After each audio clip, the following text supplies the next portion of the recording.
hoped Maine could lend me a car to get to the coal mine. Why, hello, Lorna. What do you have for us? Well, I just noticed flies caused bother with the trailer park. What do you mean? It's a trailer park. Of course you're going to have trouble in a place like that. I mean, what do you expect? The sheriff should be helping us normal citizens instead of wasting resources on those people. Well... Let the trash sort themselves out. I'm sorry, but my granddaddy settled in Bright Falls in 1911. Well, thank you very much for that, compassionate viewpoint, Lorna. Oh, here's a little surprise. The famous writer Alan Wake just walked in. Folks, I'm gonna see if I can talk him into an interview. Come on in, Mr. Wake. Oh, I'm so glad you could find the time to do this, Mr. Wake. Nowhere to run now, Dan Brown. You back away from me.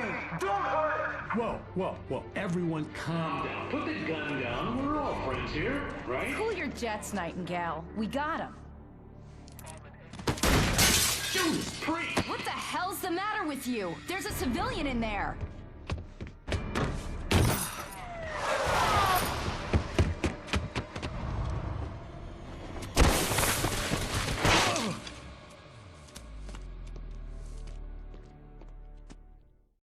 I'll get you yet, even if it kills me. You hear me? You hear me, H.P. Lovecraft? I had fallen off so many cliffs it was ridiculous. That's what you get for naming a book The Sudden Stop. It was probably good I hadn't had the chance to tell Maine where I was going. I'd have to lose the cops and find my own way to the mine.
Danny had stepped out, but what stumbled back in was something else. Something alien.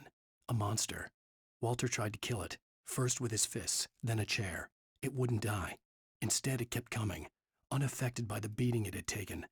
After Walter managed to kick it down the cellar stairs, fear took over. He ran, got behind the wheel, gunned the engine. The booze wouldn't make him forget, but he knew he had to try.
There was no sensible reason for the power company work lights to be here.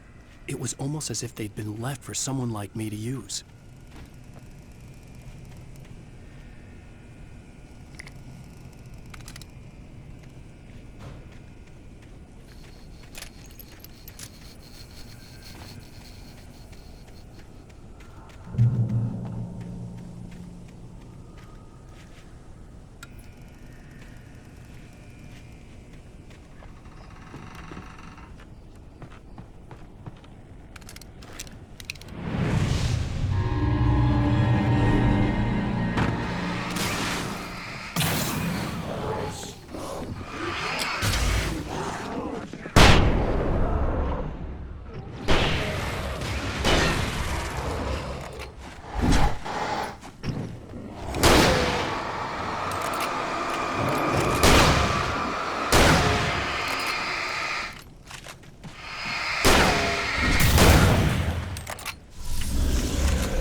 Sarah trusted her gut, and her gut said Agent Nightingale was an asshole. He felt wrong, and it wasn't just the smell of stale booze. It was in the way he flashed his badge, pulled rank, the look in his eyes when he wanted answers. Where was Alan Wake? What was this about an accident? Where was his wife? And most importantly, why did she let Wake go? He wouldn't answer her questions. Federal business was all he'd say.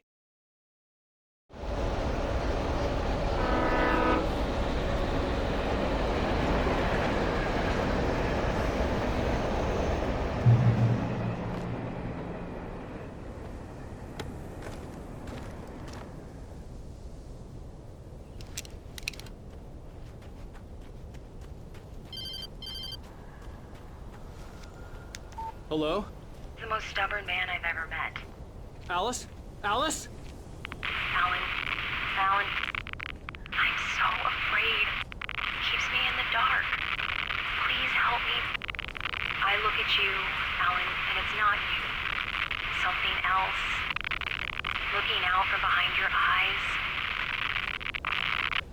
Alice, I'm here.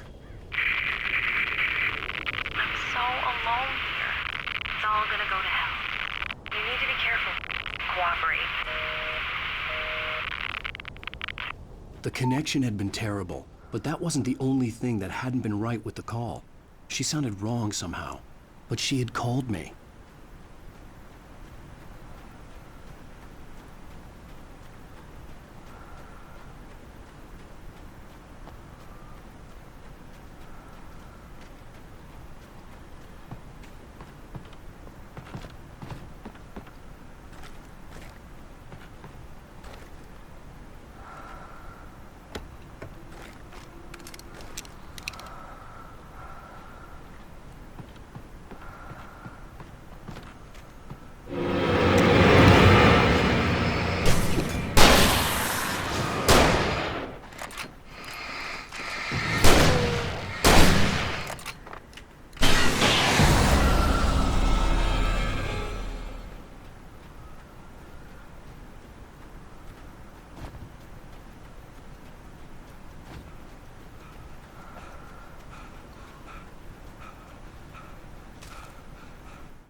The pipe wrenched itself loose from the bridge's steel framework. Wrapped in darkness, it floated in midair, twitching. For a moment, I didn't understand what I was looking at.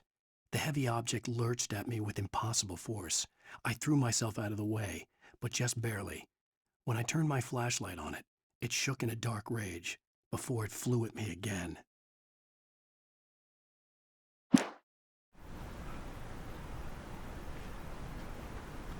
I could see a railway bridge up ahead, and a warehouse of some sort on the opposite shore. I hoped I could find a car from there.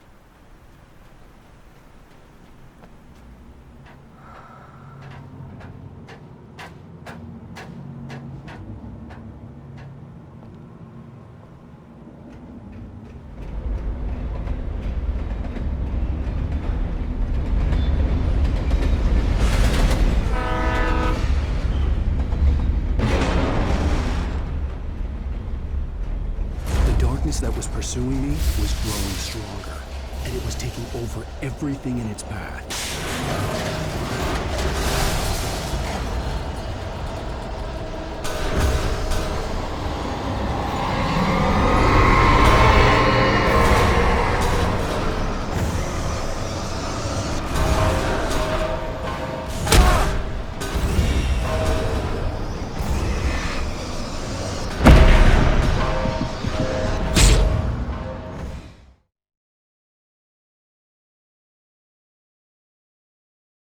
And a warehouse of some sort on the opposite shore. I hoped I could find a car from there.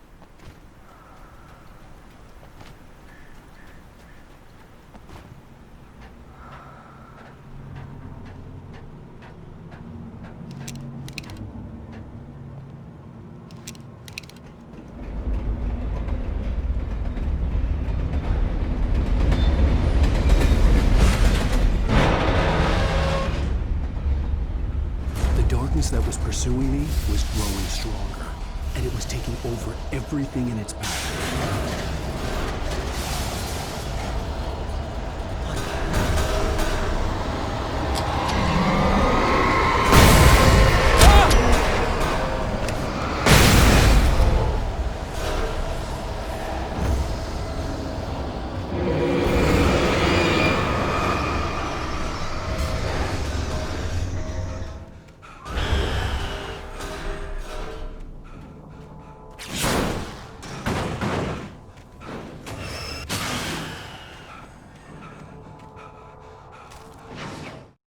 I slammed the door shut right in his smug face.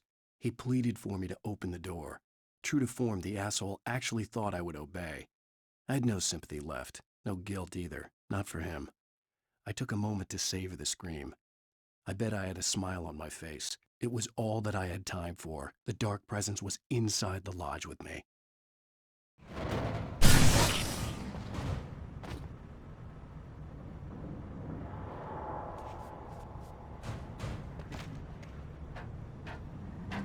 As a teenager, just starting to get interested in writing, Stephen King had been a source of inspiration to me. I thought about all the inanimate objects that had come to life in his books. No one is safe in a good horror story. Certainly not the protagonist. That's what makes them fun. This was anything but. The darkness could possess anything, and it was getting closer.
We take the facts of our existence for granted, unaware that they are merely a thin veneer of desperate self-delusion, covering a vast cosmos of madness and horror. All too often, the stars are right. In Night Springs.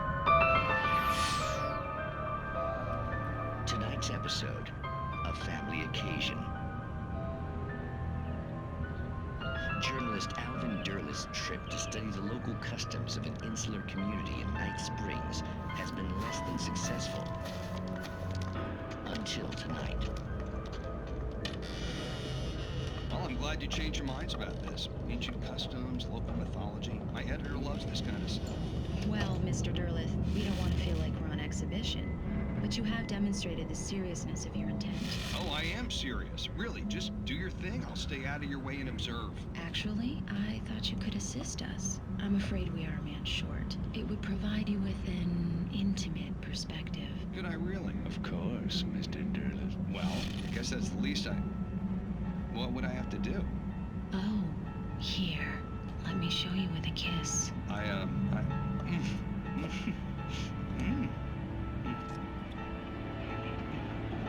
What did you have?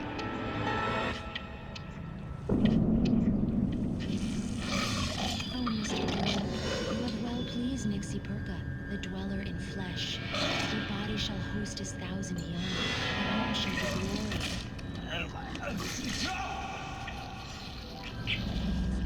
Shh, darling, be calm. Shh. Alvin Derleth learned a harsh lesson. If you go looking for mythology, it may come looking for you. And and such quests always bear fruit. Night Springs.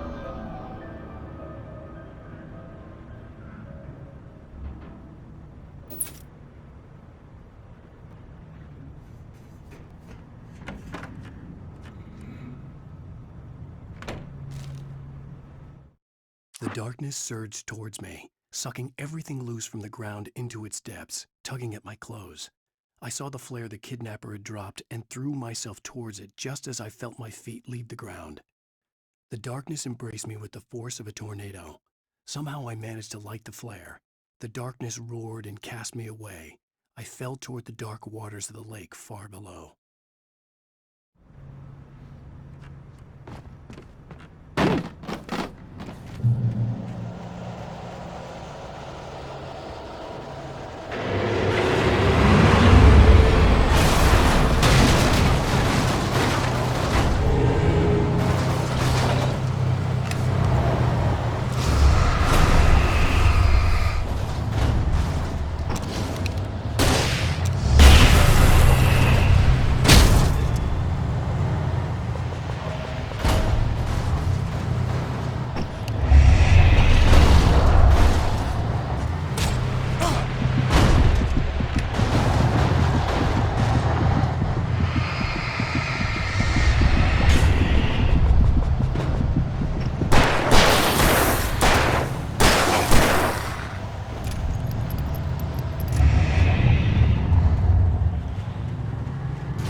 I had never been this glad to see the sunrise. I had a couple of hours to get to the coal mine.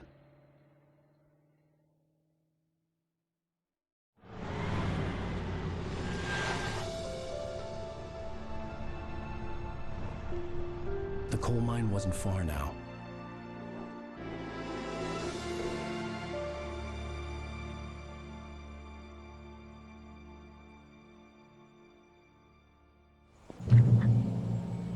Today, I would meet the kidnapper, and he would give me Alice. I wouldn't give him any other choice. A drowning man will clutch at a straw.